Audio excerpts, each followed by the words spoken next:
Amandine, premier bébé éprouvette français né par FIVET, fécondation in vitro et transfert d'embryon le 24 février 1982, fête ses 30 ans.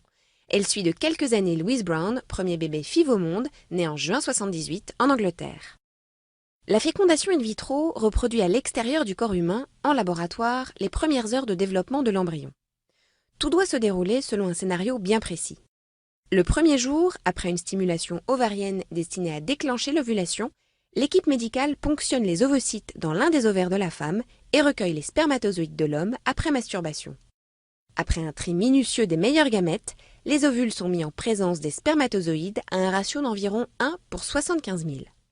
La fécondation des ovules par les spermatozoïdes se produit ainsi, in vitro, dans une éprouvette. Une fois fécondés, les ovules sont ensuite isolés puis mis en culture afin qu'ils se développent.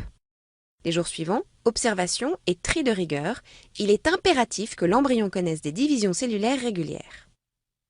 À ce stade, il est possible de congeler les embryons surnuméraires pour une FIV ultérieure par exemple. Puis c'est la dernière étape, au cours de laquelle 2 ou 3 embryons vont être réimplantés dans la cavité utérine. Un fin tuyau de plastique est introduit dans le col de l'utérus. Les embryons contenus y sont transférés à l'aide d'une seringue.